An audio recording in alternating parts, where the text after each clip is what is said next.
Am I live? Oh my. Hello, everyone. Uh, Wait a minute. Let me just close the window.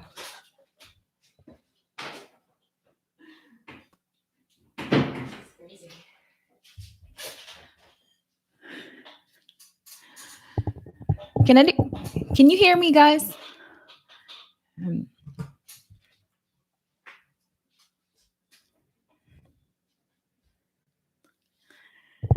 whew. Hello, everyone. Good morning.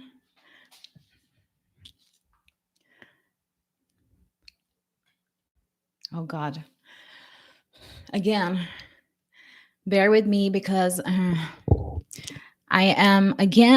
having this feeling of being nervous, and it's usually what I feel every time I start a live stream. So, this is so far my second live stream, but I'm gonna try to answer all your questions and the previous questions from the previous chats.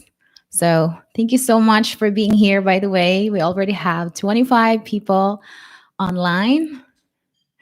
Thank you. Let me just read the greetings here. There's already a lot of questions here. And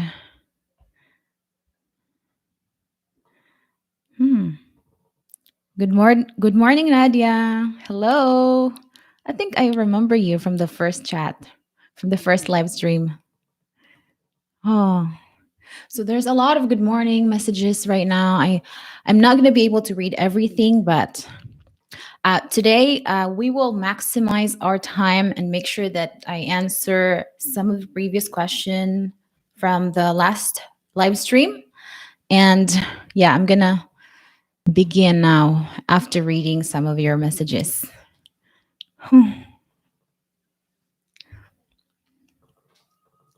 Thank you, Francisco Navarro. Okay, Herbert Bermudez. Is that Bermudez? Okay, I'm good morning. Good morning, Divine. Divine Grace Tino. Oh my. Thank you.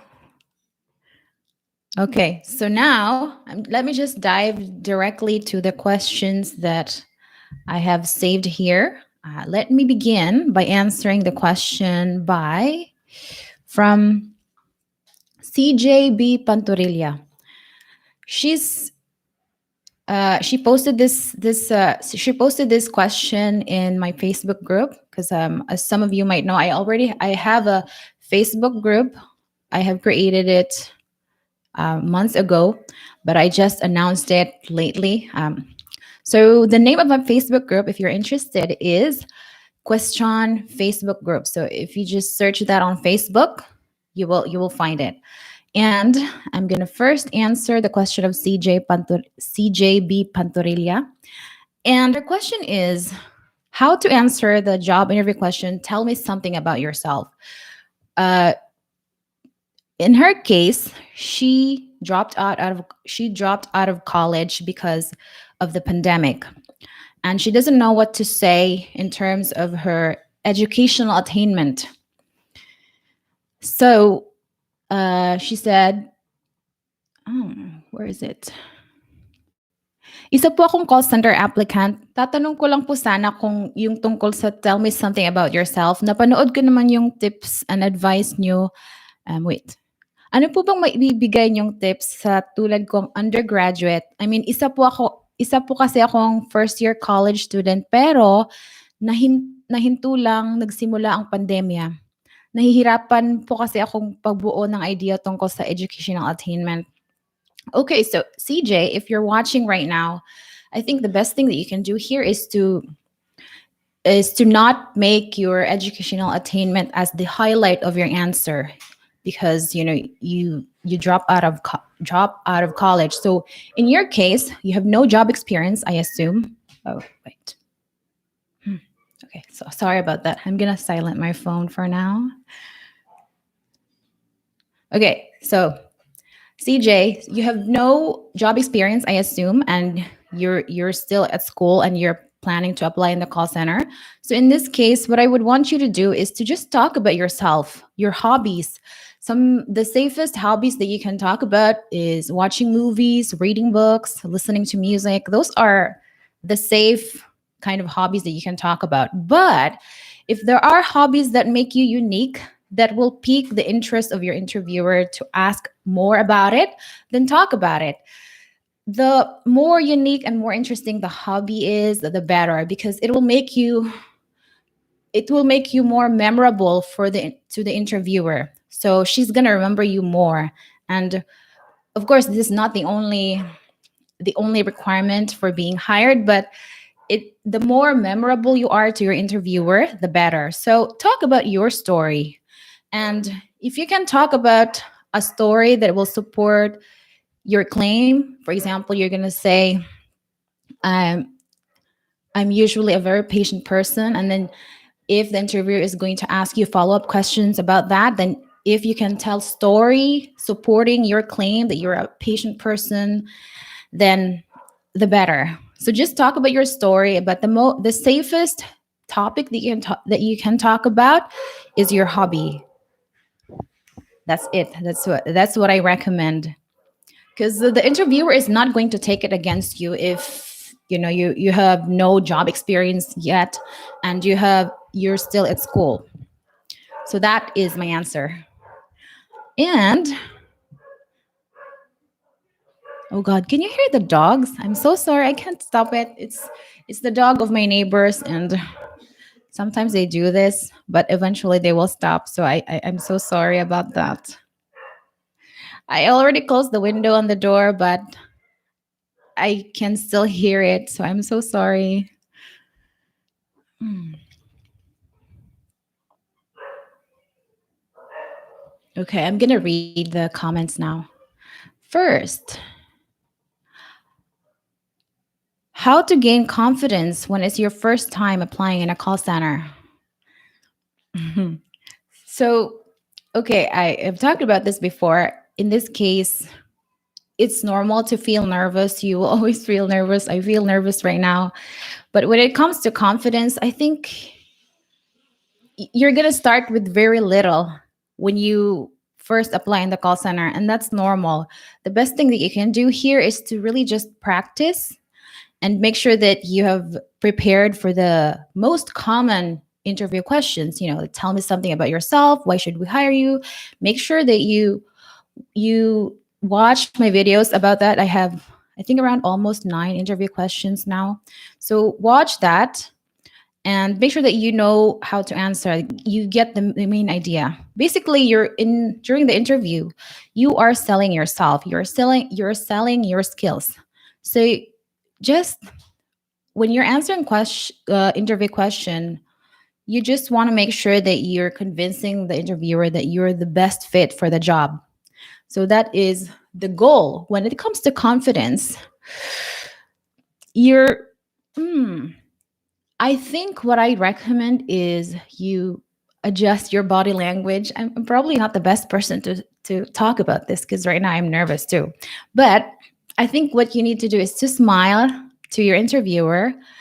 Research found that when you smile, you actually release a chemical called serotonin. Serotonin. It's a feel-good hormone. When it's released, you feel more relaxed. So that's if there's a hormone that will cancel out the cortisol. The cortisol is by the way is the hormone that's released when you're stressed out. Then it is the serotonin that will cancel out the cortisol. So it's not going to get rid of your anxiety 100%, but it will help you when you smile. So as you can see right now, I'm trying to smile, but it doesn't have to be a fake smile, because when you smile, you're making your body feel relaxed. Another thing is to adjust your body language. Instead of slouching like that and making you appear not confident, try to sit straight. and make sure that your body language are open like that. Make sure that you're not slouched. So those are the basic. I am still learning at them myself. So I'm not the best person to talk about this, but I have um I am subscribed to the YouTube channel by Vanessa Van Edwards. Check that channel out. She is professional in this field. She's she helps people how to talk to publicly and how to be more confident when dealing with strangers. So this that channel is going to really help you a lot when it comes to appearing confidence when talking to your interviewer. So I recommend that. Again, the channel is Vanessa Van Edwards. She's great at it. Okay, how do I know when I'm ready to apply for the job? Oh, okay. How do I know when I'm ready to apply for the job? So once you have prepared for the basic, the most common job interview questions, then it's time for you to apply to try. And the thing is, you're never gonna know whether you're ready or not until you get the result. So on your first interview, if you fail, then make sure that you ask your interviewer about the things that you could improve on. If there's the best person that you can ask, it's your interviewer. It's the best interviewer that can answer that. There are I think I have been in an interview before with an applicant who failed, and it was it was really nice for the interviewer to tell her what she needed to improve. So that way, even if you fail the interview, then you at least get information about what to improve on. So those are the things that you need to target when practicing. But you don't really know 100% whether or not you're ready. Just make sure that you prepare for the basic interview question. Another thing.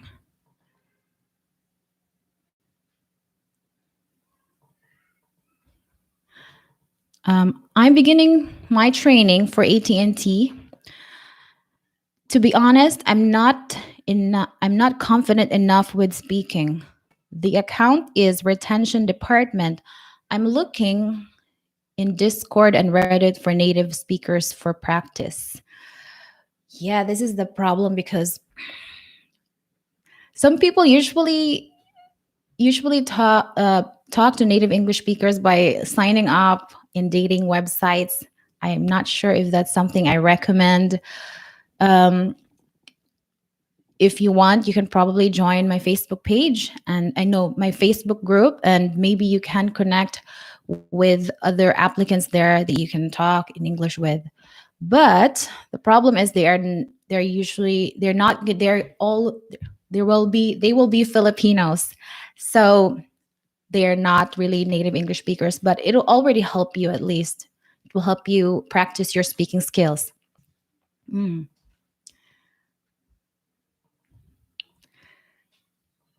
Keep on ready. Thank you. Orindale Isanan. Thank you so much. It's already 9:15. Okay, here we go. Okay, I'm gonna read a question from the previous chat. I'm gonna look for it, okay? Okay. From Mint Yubari. Ate, paano po ba gumawa ng resume pag call center? Gustong-gusto ko po kasing mag-apply sa call center pero di ko po alam kung paano gumawa. Okay, so is resume important in a call center application? Well, you don't have to have a fancy resume to be noticed in the call center industry. I think you just have to have like the basic. Make sure that you put your educational attainment, your previous job experience, your name, everything that any related information, relevant information that your interviewer needs to know. You don't really have to have a fancy resume. I don't think that's going to contribute much. So if you need to create a resume, there's a lot of guides online. So if you can just choose the simplest one and you're going to be fine. So that's it. Another thing.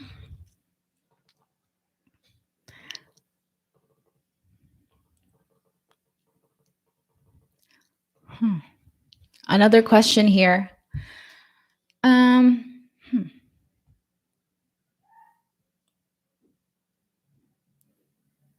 From Zoren Inopia. I'm actually applying as a call center agent, and this week is my interview. Your videos really help me a lot. So, to see what's the call center company all about.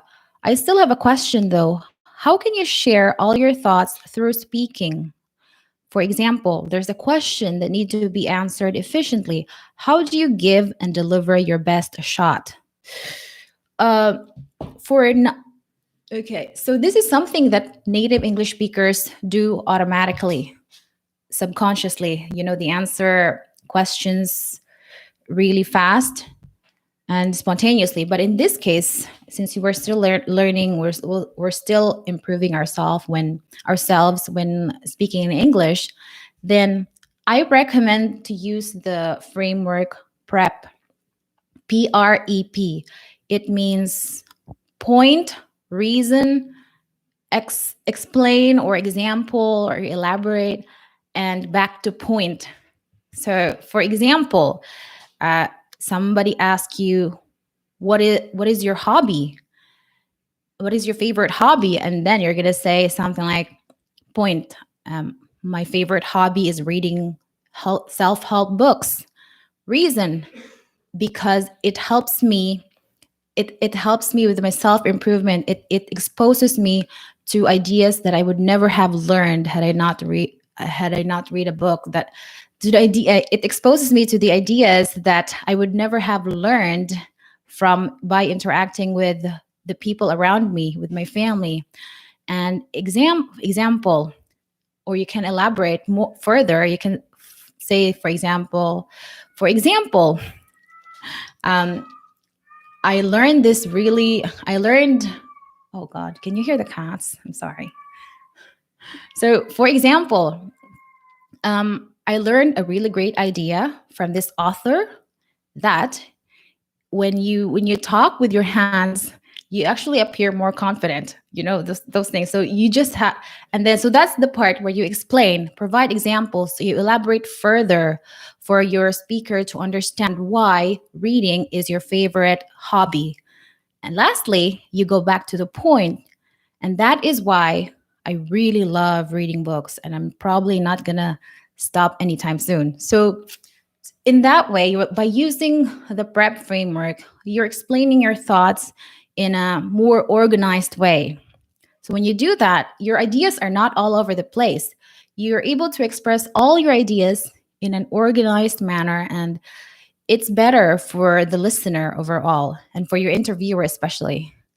Um, this is something that you're gonna get used to the more you speak English, the more you're exposed to English. But right now, if you're in the middle of a conversation, in the middle of an interview, and you feel lost and you have this mental block, just go back to that prep framework. It's going to be your map.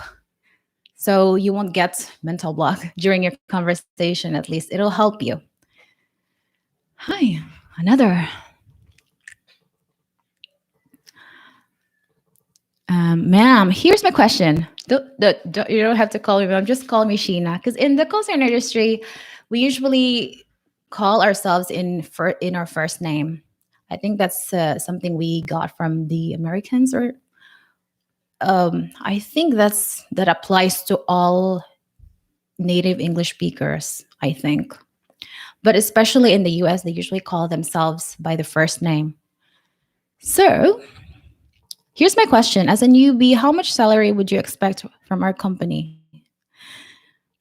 Okay, as a newbie, I think just do your research. And because if you're a newbie, you can't really demand for a specific amount of salary. You can't, because you're still a newbie, you have no experience yet.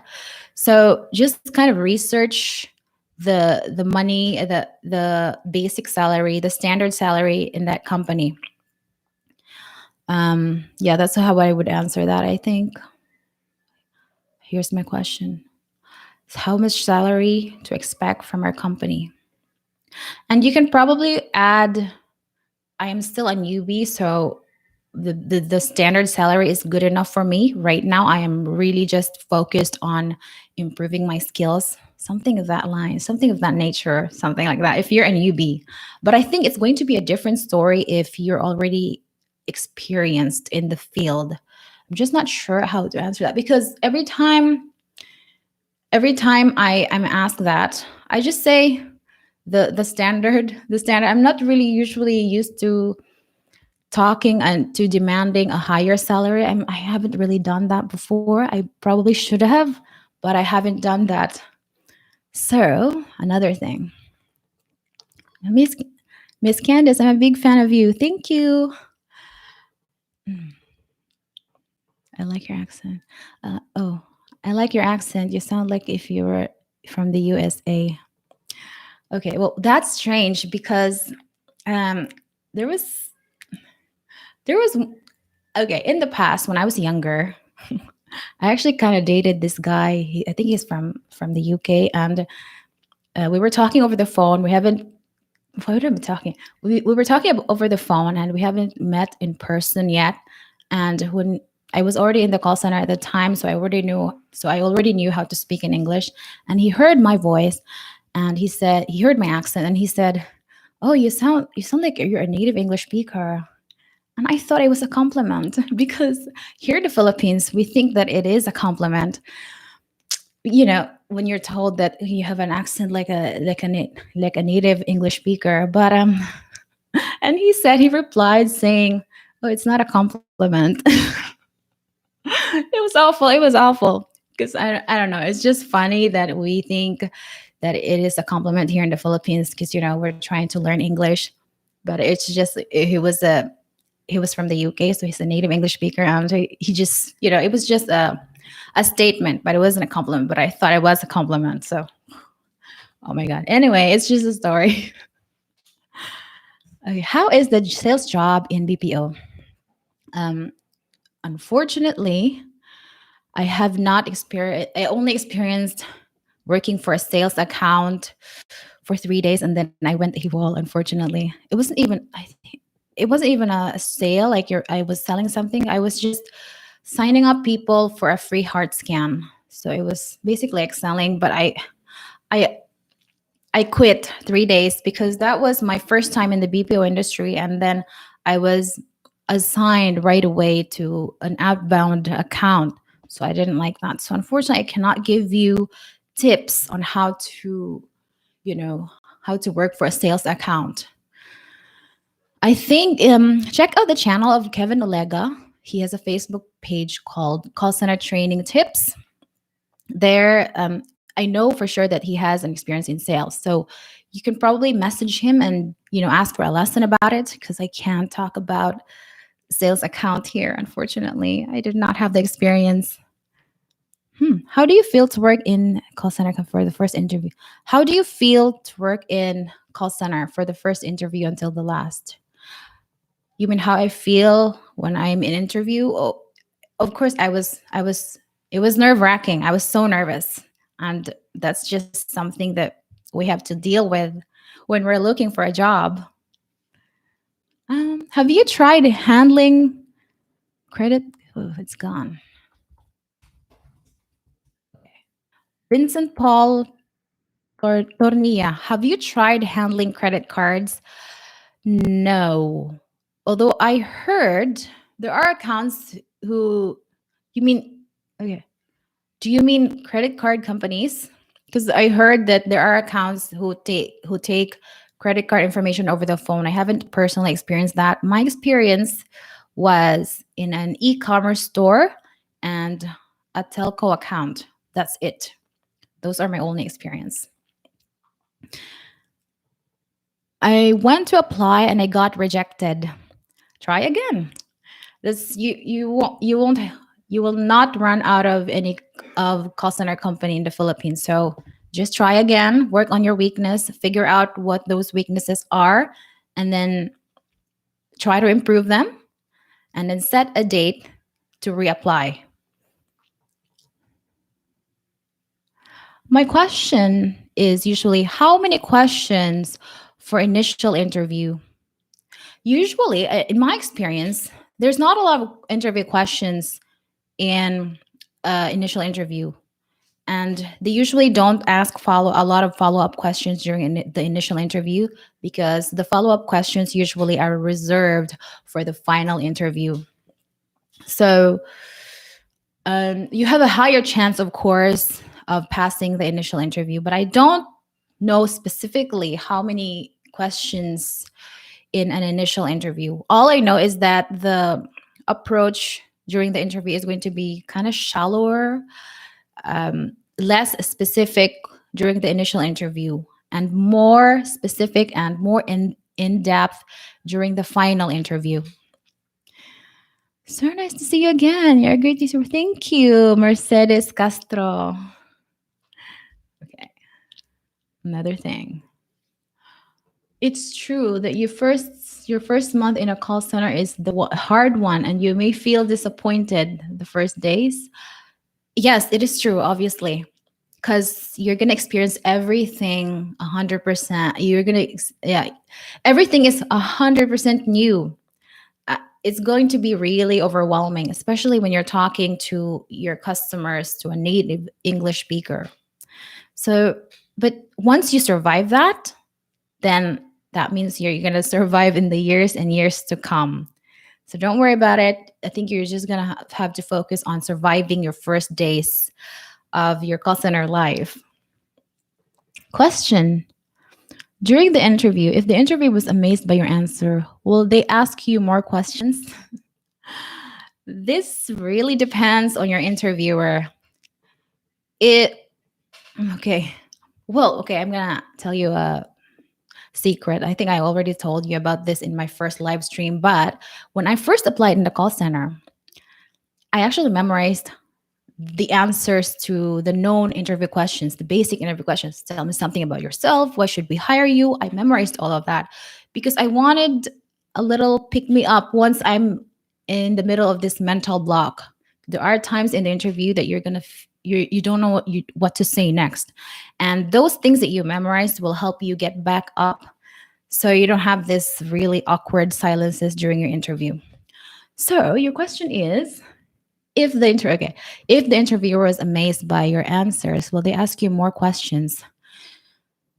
I think they will ask you more questions if they feel that you are memorizing your answers.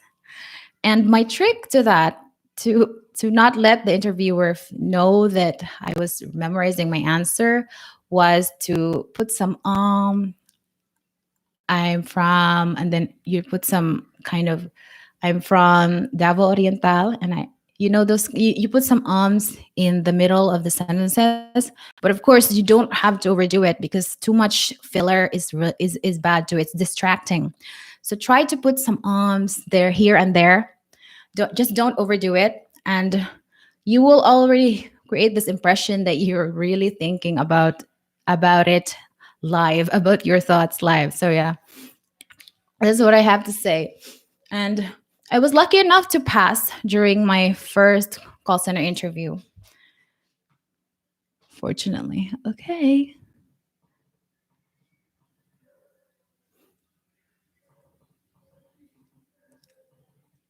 But okay, another reason that the interviewer might ask more follow-up questions is if you have picked their interest. Maybe you have really answered the question really well, and then they get really interested in you as a person, so they might ask more follow-up questions, and that's usually a good thing because it makes you memorable to your interviewer. So if you so your goal here is to really just practice how to speak spontaneously, so you will be able to interact with your interviewer. A training, okay, another thing.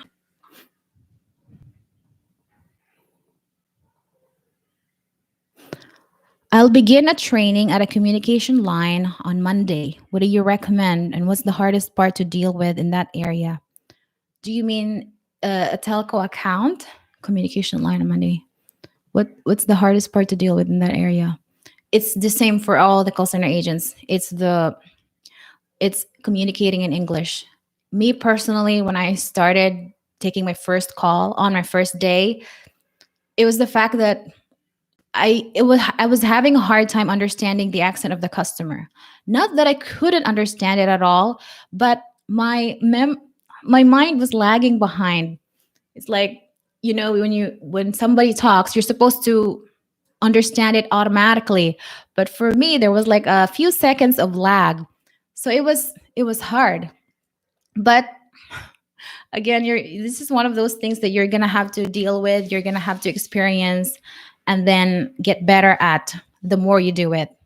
So you're fine. Just think of it that just think that you will not be alone in this.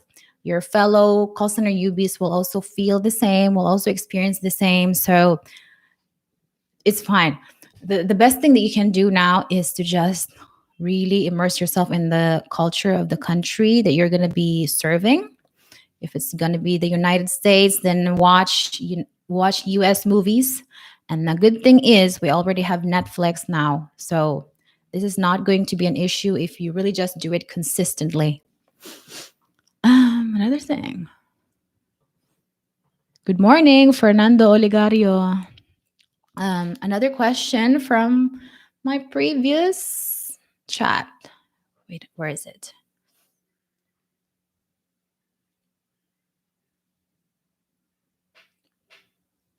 Okay, another thing. Good, this is important. Hello, I'm 18 years old, first year college. I've been your fan since day one. Your videos made me inspired to pursue this job as a call center agent. If you were if I were to ask you about pursuing call center, what would you like to say given that I'm still studying and for my age as an 18-year-old? And please, can you give me some tips na rin po? Thank you. Do you think I'm capable of this job? This is from Rihanna Manalo.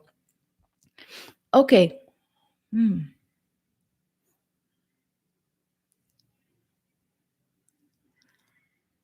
Okay, so Rihanna, I just want to ask you, why would you want to quit your college? Why would you want to quit your education for now? Because it I think if you have the resources to go to school and pursue your college degree, then you should make it as your priority for now. Because the call center is going to be there.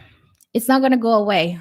Well, it will probably go away if the artificial intelligence takes over. But for now, the most important thing that you can do for yourself is to really just go to school if you have the resources.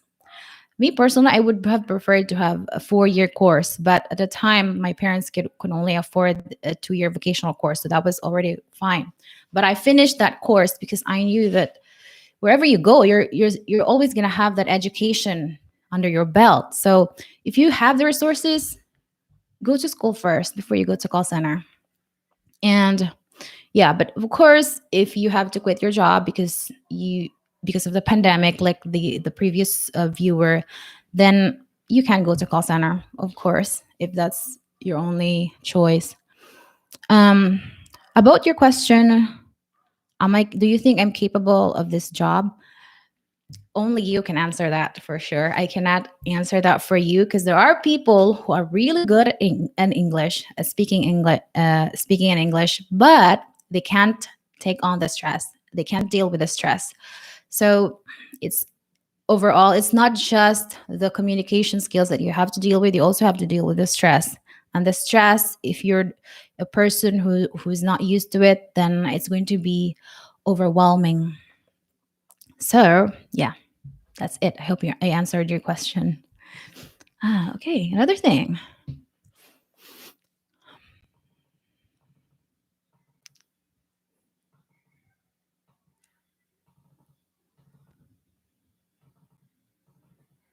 What is I failed the previsor test. Any idea how this examination grades applicants? I'm not sure what that test is. Previsor test. I haven't really heard about that. Let me just check. Maybe I can find it in Google. I'm not really sure about that. I'm sorry, I can't. Can you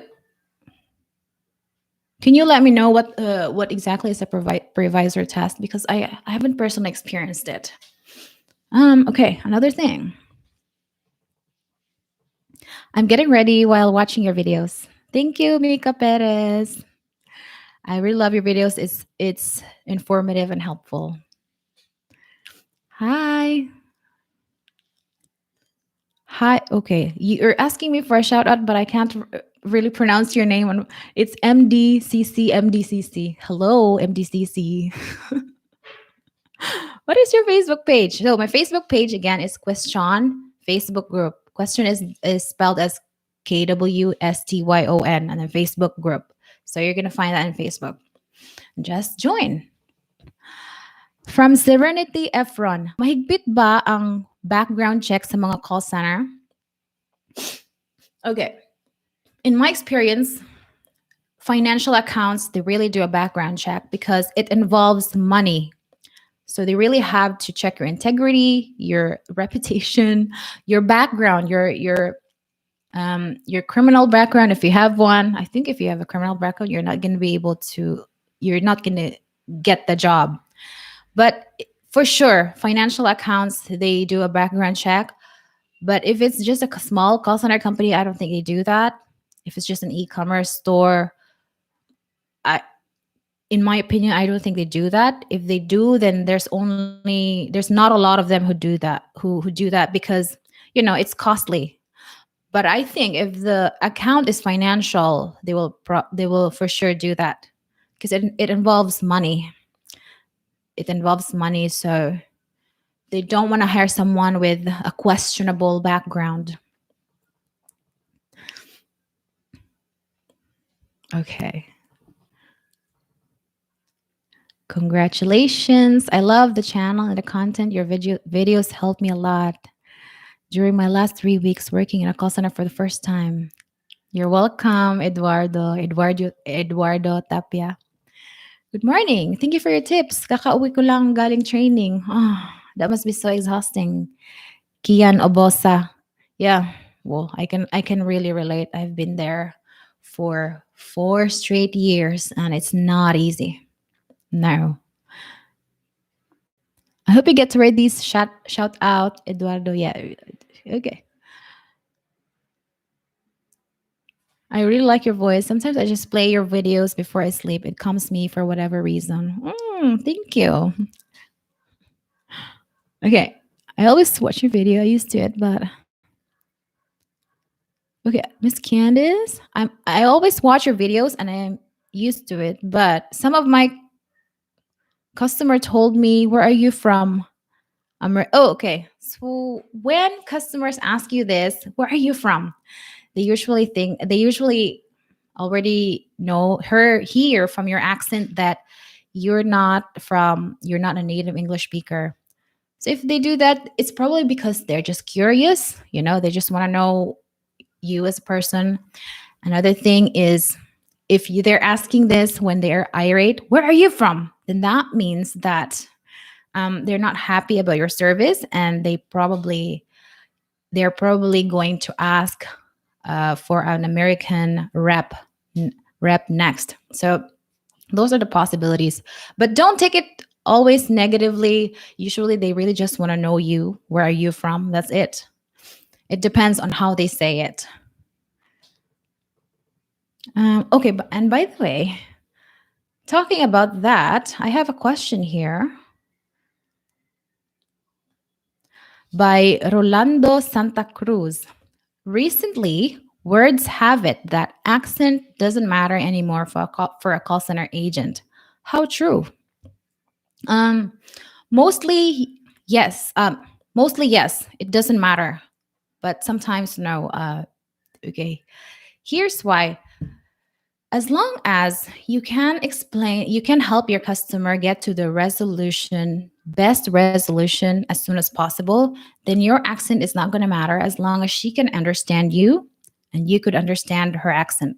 That's fine. But there are times when the customer is going to insist on a native English speaker rep. And that's usually because she has been passed from one agent to another without any resolution. So those are that's the time, that time, which is understandable really, because they will tend to think that, oh my God, I need to talk to a native English speaker who actually understands my problem. So when you get this customer who has already been passed from one agent to another, then it's going to be really a struggle for you to make that customer listen. And if you don't have a native English speaker accent, you can still survive this. You can still say, look, I can assist you here. This is what actually happened. What I'm going to do is to fix that. Here's what I'm going to do to make it better for you. I know that you have been passed from one agent to another, and the best thing that I can do for you now is to make sure that I resolve your issue. No more no more callbacks. I need to, yeah, this it. I need to This is what I'm going to do. And just to your goal really is to gain the confidence of the customer that you can help her even if you're not a native English speaker. I had this kind of customer before, an irate customer, and when they hear me, they usually think. There was one time she said, "Oh my God, thank you. It's an American this time." She said something that I was like, "Oh my God, I should really try to sound really, really like I should try to sound like a native English speaker right now because I just don't want her to think that I was not a native English speaker. It would just lengthen the call unnecessarily. So that with that call, I just pretended to be an American native English speaker, but oh my, this is not going to be the case to all of you. So just assure the customer that you can help her even if you're not from America or a native English speaker. Another thing, this is very rare, I have not experienced this, is if the customer is racist, especially. She hasn't experienced any problem whatsoever, but she just really wants to talk to a native English speaker. Those customers unfortunately exist. So those ones, you can probably just hang up the phone. If they really hurl racial slurs, racial comments to you, then you have the right to hang up the phone. No problem. Oh, another thing. Hmm. Oh, if I were you.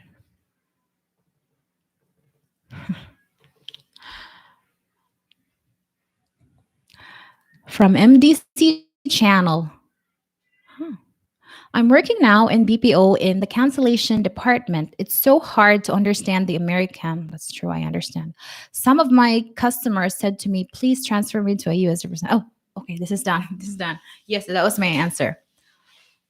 Hi, are you familiar with Dun and Bradstreet account? No. They said that it provide business to business information. If yes, can you give me a tip? Unfortunately, I don't have an experience with this account.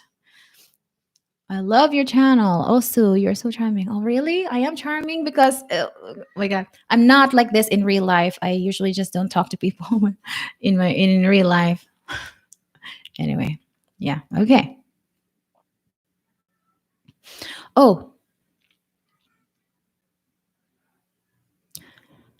I'm a person who somehow is introverted, but I want to change it and expose myself more on people. So I'm planning to apply in a call center company, but I don't know if I can make a job in that industry. Hmm. Okay, so this is coming from me, who is an extreme introvert. And this, yes, you can definitely make it, to a call center even if you are an extreme introvert. I myself is an extreme introvert, and I was able to survive for 4 long years. Um, Plan to apply to call center, but I don't know. So you don't know if you can make it in that industry. Well, the only way is to really just try. That's it, and you'll see how you deal with the stress, how you communicate with the customer. And the good thing is, once you're done with the call center, you will not just take monetary benefits. You will also develop a lot of skills.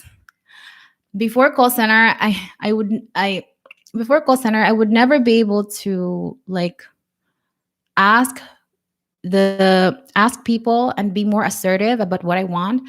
For example, like when I'm shopping and before call center, when I was younger, I would never ask for things. I would never demand for things. But now that I have experience in the call center, I know that customers have rights and they are entitled to some things.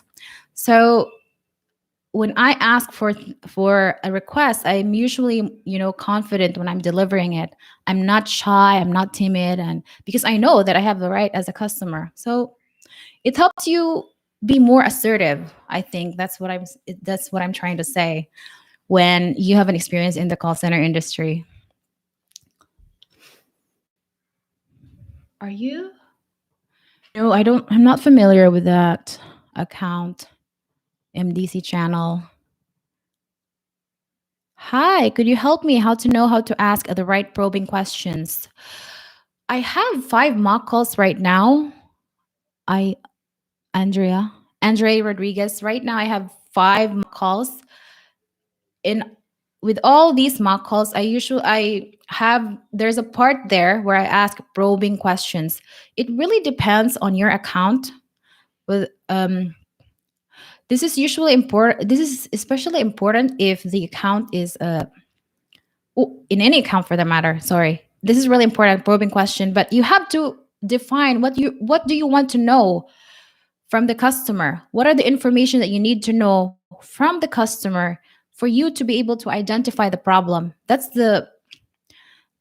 is the use of probing questions. Unfortunately, I can't really talk about that now. I have to give you examples, scenarios, and I can only do that if I make a mock call. But right now, I think the mock calls third, fourth, and fifth, they focus on probing questions. Oh, especially the second one. I think the second one, you should be able to get an idea of how probing questions work. If I remember right, my second mock call is about a hotel reservation. The agent was trying to know the best room. The agent was trying to figure out the best room for the customer. So in that mock call, the agent was asking probing questions. How many people will be getting a hotel? Do you want a separate hotel? Do you want a separate room or two room? Do you want a separate room or do you want to stay in one room? Those questions, because the goal here in the second mock call was to know the best room for the customer, because the customer, when he called, he didn't know yet the best room to book. So the agent was asking probing questions to know. Hi. That's it. Just watch my mock calls, especially the second one. Eileen Marie Go. Do you live here in the Philippines? Sorry, this is my first time here. Yes, I live here in the Philippines. Currently, I'm in Luzon, but I'm originally from Davao Oriental. Yeah, I'm Bisaya. And thank you for your guide and video. I got the job. Oh, congratulations, Cassandra Peguro. It feels so nice. It feels so good when you feel validated and somebody actually accepts you and believe in your skills. So I understand how happy you are right now. Can you share any technique to get that beautiful accent that you have? Okay, I'm not really sure if if this really sounds like an American accent, but well, I try my best, but I'm not sure exactly because the U.S. alone, I think it has a lot of accent. But I try to mimic as much as possible the accent that I want to copy, and it just so happened that the account that I was working for was American. No, it was not American. It was Canadian, but they're pretty close, I think. Canadians usually say about instead of about. They usually say about. That's usually the sign that they are probably Canadians. Yeah, but yeah, at the time I was I was just trying. What I usually do again is to listen. That's really that's really my number one tip. And I probably should do more videos about this on how to listen, what to listen to, because I've just done one video about it. I should probably make a follow-up video talking specifically about what I did. um Next time, in the next months to come, I will make more videos about improving your English. So yeah, do you modulate your voice? You mean like a voice exercise? No, not really. I don't. But when it's time for me to make a video or do a live stream, I don't know. I just do it automatically. I just say, what I don't talk like this in real life. I talk like, really slowly, and my voice is, just enough for my listener to understand. But when I'm doing live stream, I try to make my voice louder, more pronounced. I Because here's the thing: when you're talking over the phone, when you're talking in the video, there's a part of you that's diminished, especially your voice. So you have to inject a little more energy into it for it to at least sound normal in the video. So that's what you have to remember, especially when you're taking calls. That is really important. But again, I'm gonna have to do a video about this, I think, because I can't just, talk about this here. I have to provide you examples. And this is also something that I'm still learning. But if you want to really improve your confidence, how you present yourself, and how you modulate your voice, I recommend the channel David JP Phillips. David JP Phillips. Check out that channel. He talks a lot about voice modulation. One thing that I really learned from him that's really important was to inject a variety in your voice. You have to that okay, voice variety is the opposite of monotone. For example, with a monotone voice, you can say like, thank you for calling ABC Company. This is Candice. How may I help you? That's monotone. It's like there's no change there. There's no variety. It's like, thank you for calling ABC Company. This is Candice. How may I help you? But if you inject, if you put some energy into it, if you put some vocal variety, it will sound like this. Thank you for thank you for calling ABC Company. This is Candice. How may I help you? There's a obvious difference between the rising and falling intonation. Thank you for calling ABC Company. This is Candice. How may I help you? Okay, that was probably exaggerated, but something like that. So that's the opposite of monotone, the vocal variety. And again, I'm gonna make videos about that in the future. It's something that, yeah, I think it will be mind blowing once you get to learn that. And for now, I recommend that you watch the videos of Vanessa Van Edwards and David JP Phillips, because they are professionals in the field. They're the best people to talk about it. Another thing, communication line is about internet, TV, and phone services. So, what's the hardest part to deal with? I have not experienced this, Camilo Hernandez, but TV processors. So, what's the hardest? The hardest part, usually, I think, is when you're getting the customer to calm down, because this is one of those accounts where people are usually irate because their internet is not working, their TV is not working, and they need to probably work from home. So in this case, that's the hardest part, the irate customers.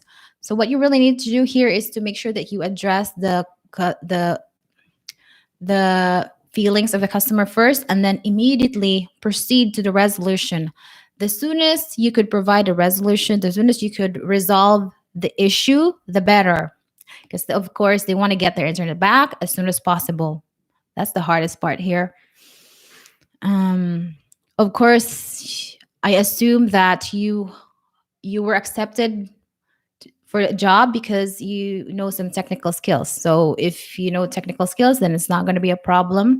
You just have to make sure that you deal with with the irate customers effectively. Another thing.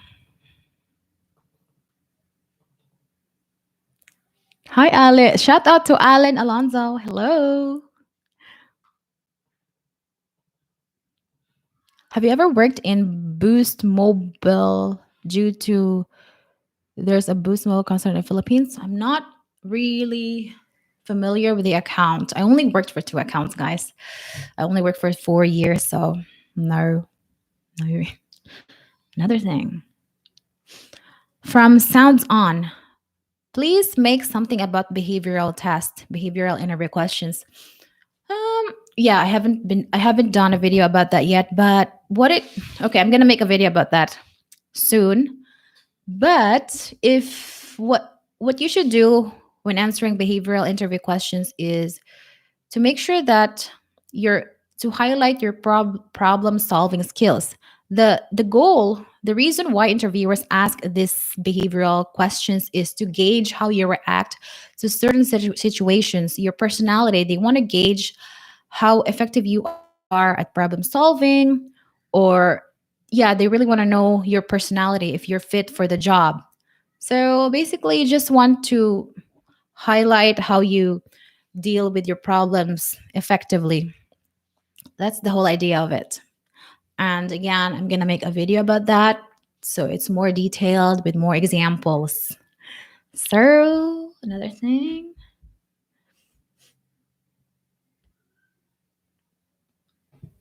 From Anderson Junior Jimenez Paula.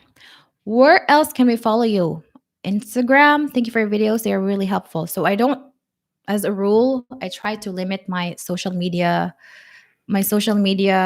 usage. So I have an Instagram account. I'm not active at all.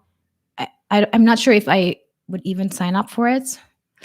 I just try to avoid it because if I let the social media get the best of me, then I'm not going to be able to do any videos here on YouTube. So maybe in the future, but I'm not sure. Right now, the only way to interact with me is here on YouTube or in my Facebook group.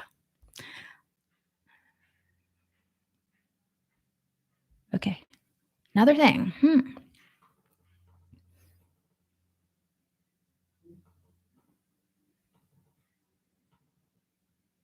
I just want to learn how to speak English. Tell me what I can do. Listening. Check out my video in improving your English. Hi, ma'am. Sure. Thank you, Mayan Castro. Ah, from Francisco Navarro. Sheena, please help me. Wait. Wala. Okay. It's gone. Wait. Can you please help me pronounce the word prioritize? Prioritize. Prioritize. Prioritize.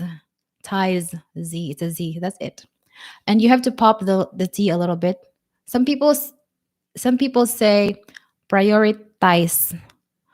But if you wanted to make it, more American, um, it's going to be prioritize ties. I think you can really learn more. I think it will be a bigger improvement if you can make your T as T, like it's a popping T, T, T. Prioritize.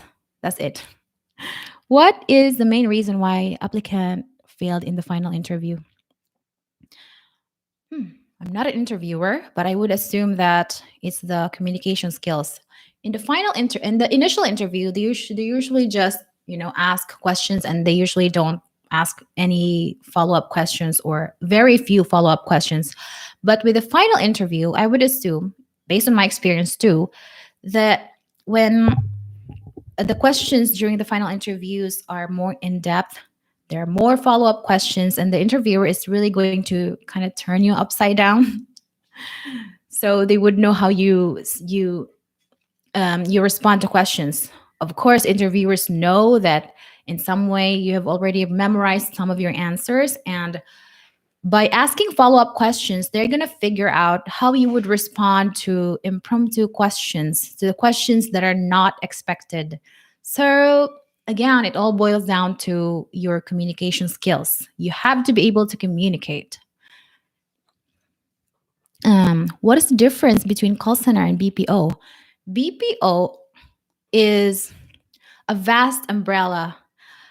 Call center is under the BPO umbrella.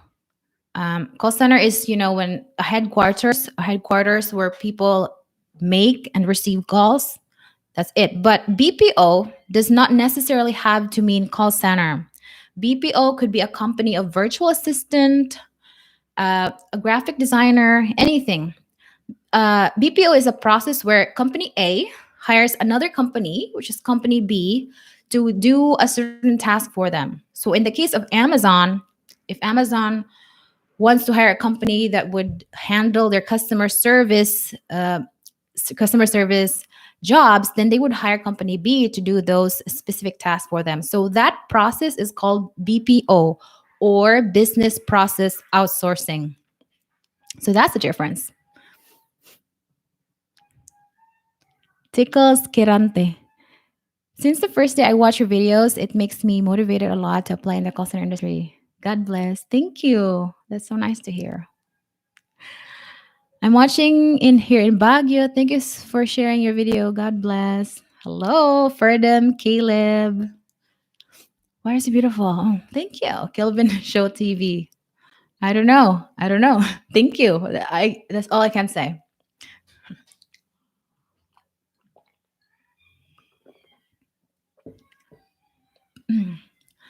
From Nika. Wait a minute, guys. I'm just gonna get my tissue.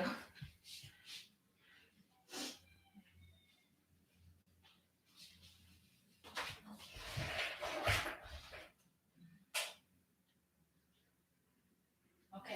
Good. Okay. Mm. I feel so frustrated because I could not apply in a call center. Why can't you apply in a call center? Is it because of your communication skills? Just pinpoint the reason why you can't and then improve on that. And the good thing is, there are a lot of channels that will help you improve whatever it is that you're struggling with.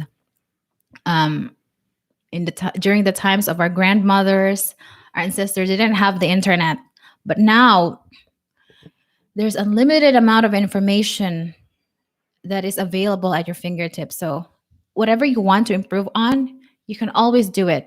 You just have to make the time.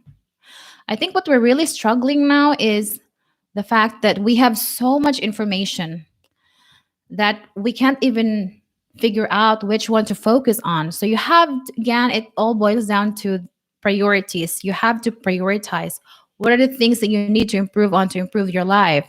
So one example for that is to not get rid, but at least limit your social media. That's it. That's usually the most kind of toxic, because it will use up a lot of your time. And remember, time is non-renewable. So you have to be really careful about how you spend your time. Is it, is it improving yourself, or is it just making Facebook, YouTube, all the social media richer and you poorer? So remember that. Candace, do you always remember how old are you? Okay, another thing. Candace, do you remember how old were the oldest partner that you worked with? Oldest? What partner? What do you mean? Partner? Oldest partner that you worked with? I'm not sure about the question. Next. Do you agree with with the saying customers are always right? No. I made a video about this, a 1 minute video. No, I don't agree that customers are always right, because for one thing, you have to follow the company policy. What I would say is company policy is always right. That's what you have to remember if you want to pass the QA evaluation. Yeah, customer service, company policy is always right. I think that they made that video because they made that saying because they really want to emphasize how important customers are. But at the end of the day, you have to follow the company policy. Customer have rights, but they are not always right. That's what I have to say about it. Because when you work in the call center long enough, you will know that there a lot of customers are going to ask you unreasonable requests, demands, even. So, no, not at all. They're not right. But of course, you have to treat them as if they're important because they are important. Just make sure to remember that they are not always right. Um, you're welcome, Arabella Tapere. Hello. Another thing. Hi, Coach Sheena. Can you share to us what did you do before you applied in the BPO? How many months your preparation and what did you what did you did to improve your English speaking fluency? Okay, so that's a lot of question. It's a lot of questions. Okay, what I did before I applied in the BPO industry. Okay, so I was I worked. I mean, I studied a 2 year vocational course that was a computer programming. I really love that course because it was. I like it. Every time I solve, every time I create a mini program and I solve it, it feels so good. I don't know if you can relate, but yeah, computer programming, I like it. I like the programming aspect of it. The analytical part I liked. But the problem with that was it was only for 2 years. It was a TESDA course. I wish I had the resources at the time to actually study a 4 year course and just be really, expert about the subject. But it was only a TESDA course, and we were assured that I would find a job at the time. But when I graduated, we ended up getting an OGT in Gaisano Mall as a cashier. Yeah.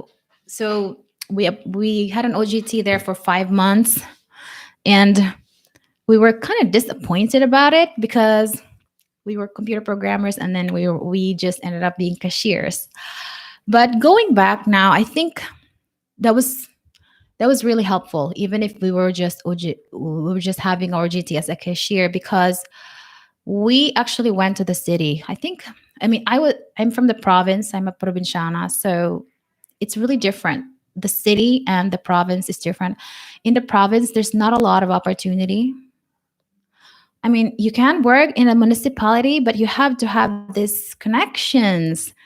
You have to know people in order for you to get a job in the municipality, and that's not my thing. So I think I have professor, my instructor to thank, because she really did her best.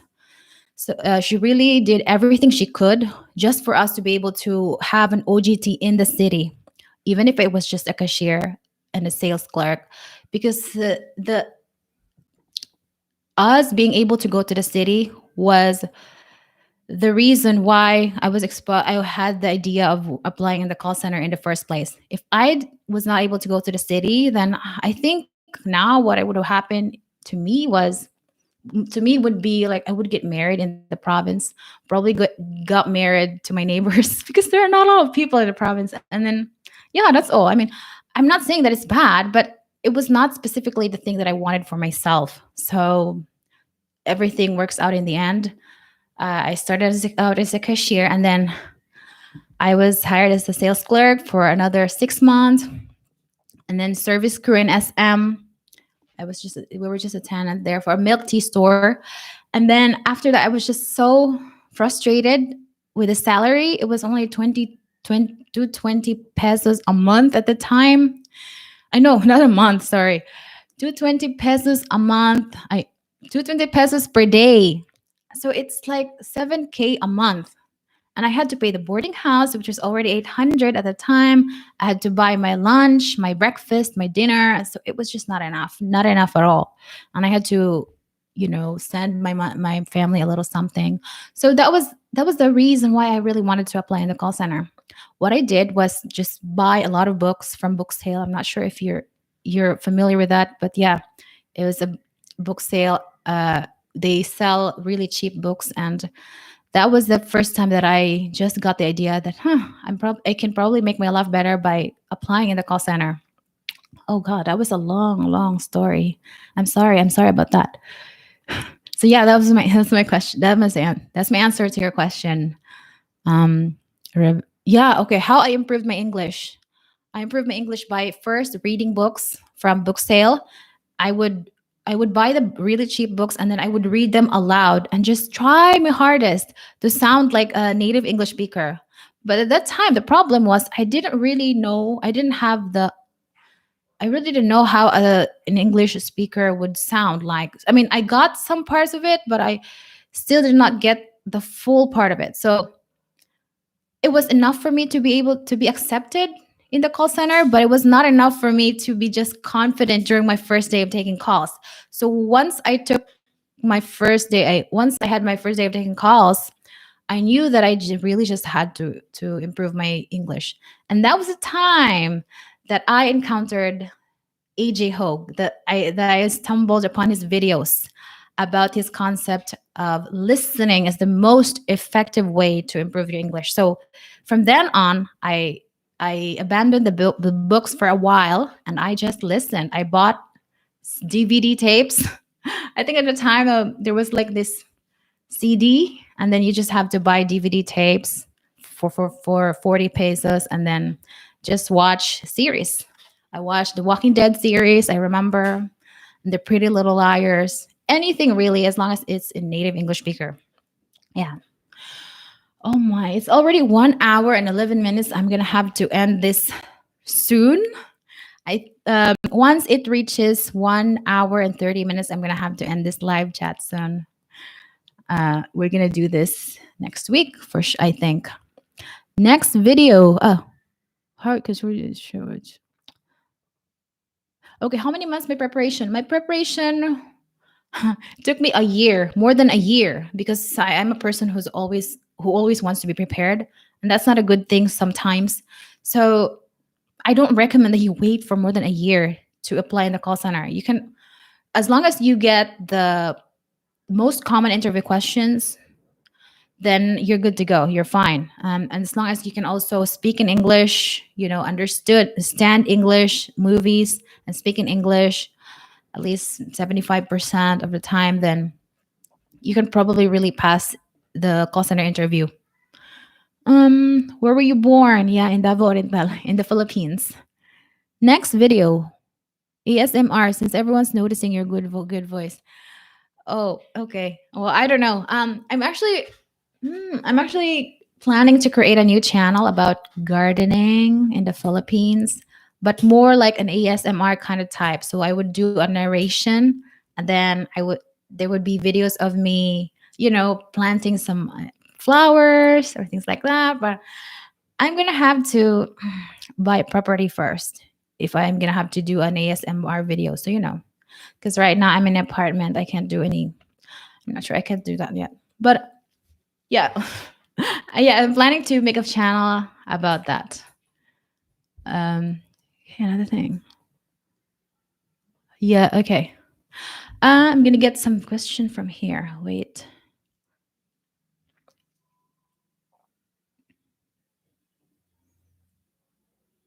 Another. Okay, a question. If you're not working anymore in the call center, beside YouTube, what are you doing for a living? From Kelvin Vargas. So, I also own a blog with a B. Blog is an article. So I write articles and then I put some ads on it, and I make money from ads. The niche is about fashion, although I don't really know a lot about fashion. I just research my topics, and then I earn from ads. So it sounds like it works like vlog with a V, but it's in a form of a writing of an article. So I also earn from that too. Other than that, I'm not doing anything else right now. So yeah, that's all.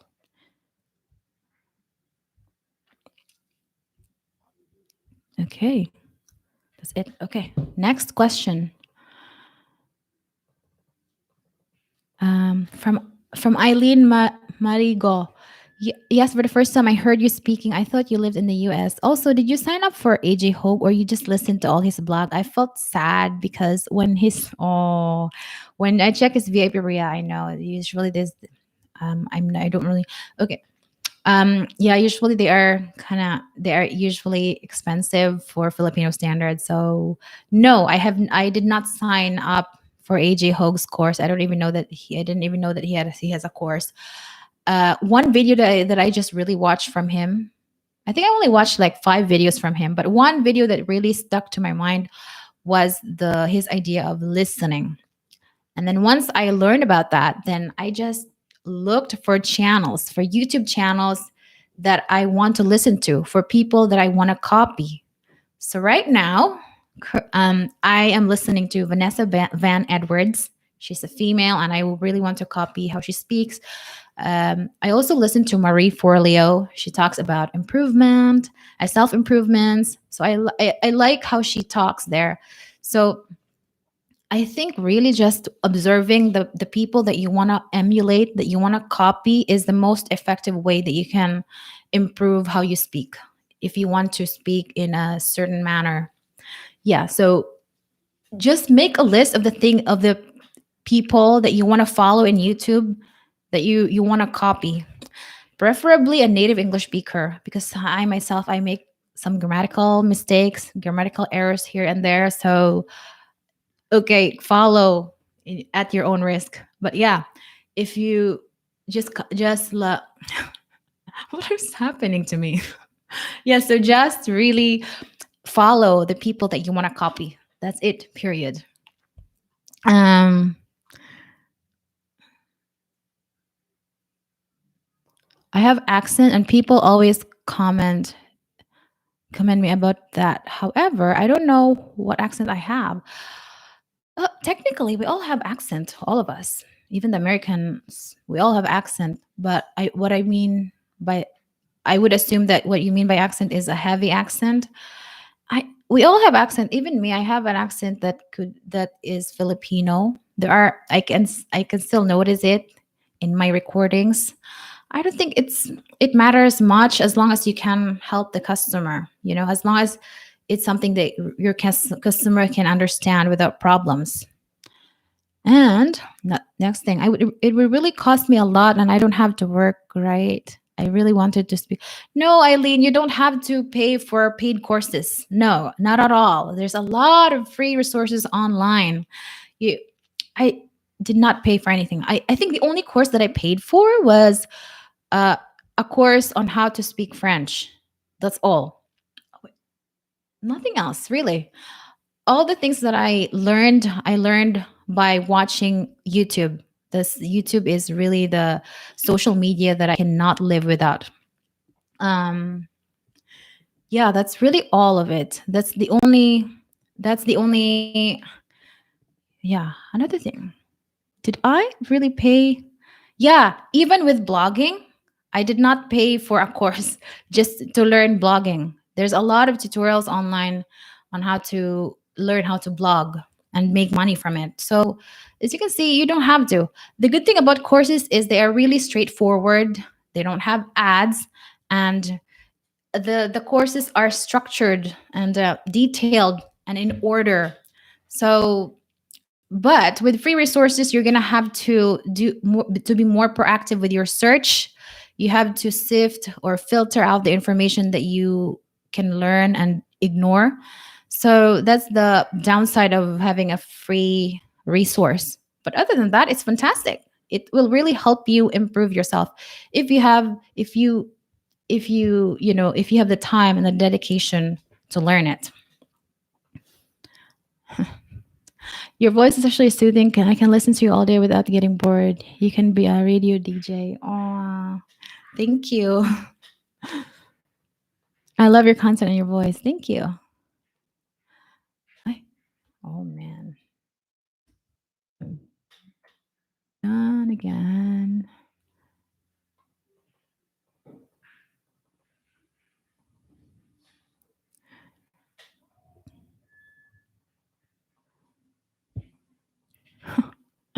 Oh my God. This question from Richel Bagona. Hi, Machina. Can you give me some tips to answer this question? If you will be given a chance to become a man for a day, what would you do and why? Thanks, Paul. Oh my God, these questions, they will butcher me. Okay, oh, this is not, I don't really know what to do if I want to be a man because I am happy already being a woman. But this is an answer that I saw online about this question. There was an answer saying that if I become a man for a day, I would go to the, oh, wrong. It was actually a woman. No, it was the man was asked if you could become a woman for a day, then what would you do? Then the man said, I would go to the women's restroom and see what is taking too long because the women usually takes a long time to get prepared. So why the so I the man would go to the women's restroom and figure out why the heck women takes forever to get ready. That's it. But if I become a man, if I become a man, I don't really know what to do. How to, given a chance to become a man for a day, what would you do and why? I think this is one of those behavioral interview question. I'm gonna have to think about that. I don't really know if I want to become a man. What would I do? You have to with this kind of questions. You have to like prepare a question, an answer that will really kind of like make the interviewer laugh or something. But if I'm asked this question, it would really take a long time for me to figure out what I would want to be, what I would want to do if I become a man for a day. Oh, I can't answer that, unfortunately. I don't know. That's all. I'm probably gonna make a. I'm probably okay. I'm taking a picture of this because I'm probably gonna make.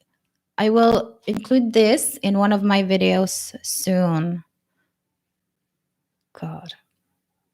Okay, that's all. Oh, it's already 1 hour and 21 minutes. Thank you. I'll check. I'll check those channel to listen to. Do you love to read books? If so, what are your favorites? Yes, I love reading books, and I still read up to this day. Where is it? Where is it? Oh, okay, wait. In fact, I have my Kindle right here. This is the most important gadget that I have. If I have to choose between the Kindle and my phone, I probably choose Kindle every time because this is where I, read a lot of books. I usually read books from Agatha Christie, and that's the fiction part of it. The Agatha Christie and what else? Terry Pratchett, because it's the books of Terry Pratchett are just so funny and they're uh, they have a dry humor, and I like that, the British kind of humor, and I like that.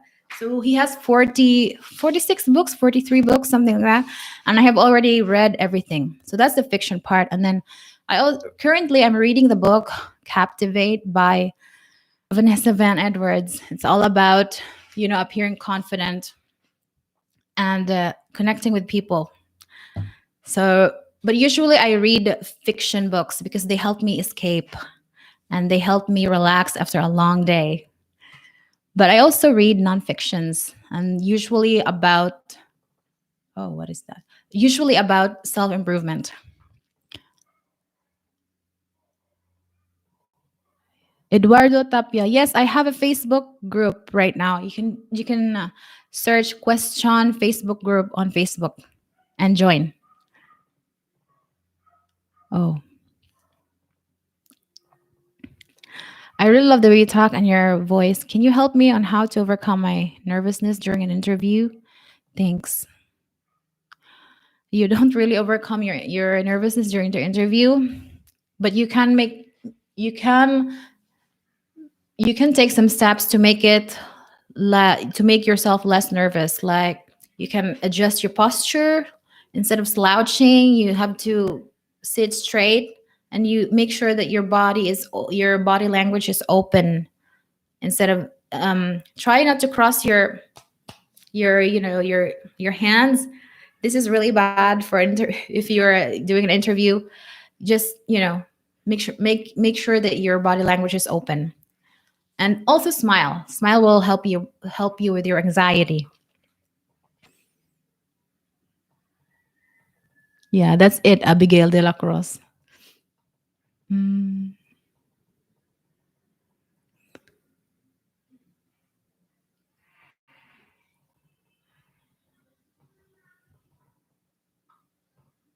Ano po ba ang possible question sa interview ng DepEd?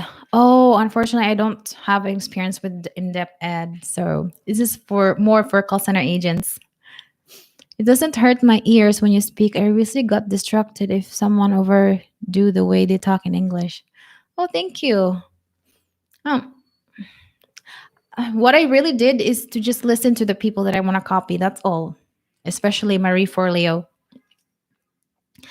And I think it's also important that to know that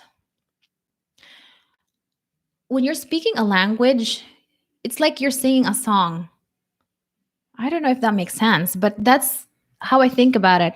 When I speak a language, there's like always this tone or melody that you have to follow all the time in order for what you're saying, if, in order for your speech to make sense. I don't know. That's how I would describe it.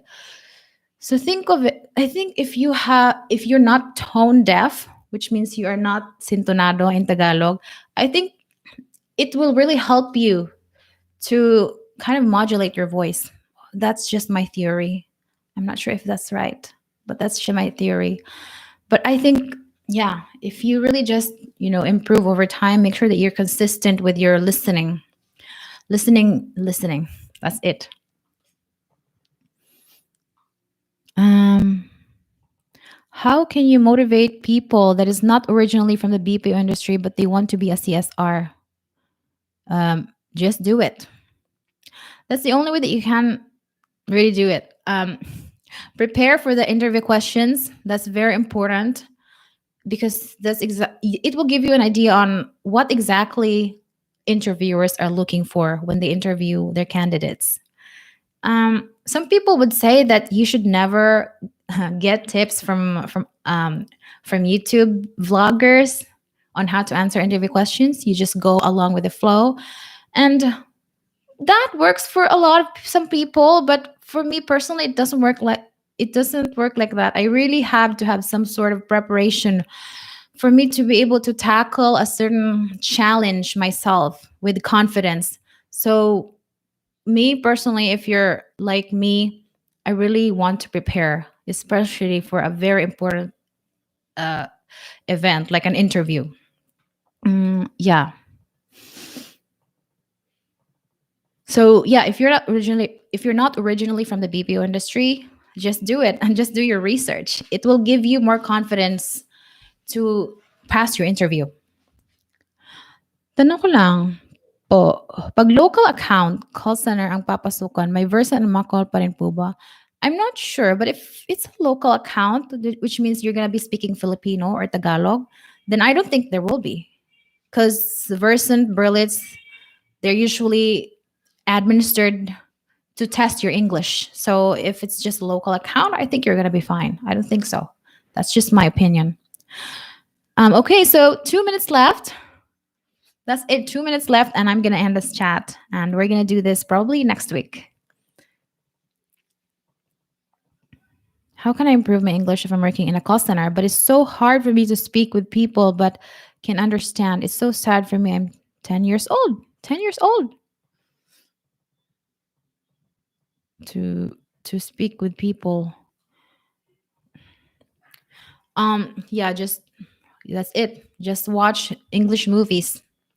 You will know you will be able to observe organically how you will be able to observe how people interact organically when you watch it in a more normal setting.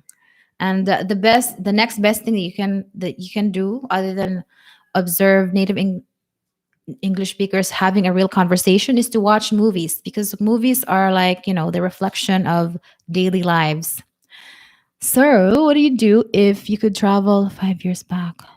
This is also an interview question. Okay, what would you do if you could travel 5 years back? This is also an interview question.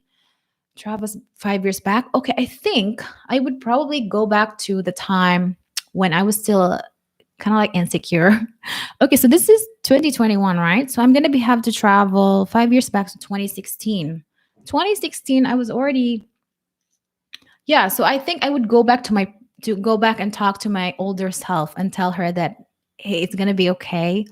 The insecurities that you're having right now, you're gonna get rid of it um, once you grow older, and you will be able to overcome the challenges that's gonna be facing you. So don't worry, just relax. I'm just gonna tell myself that. That's all.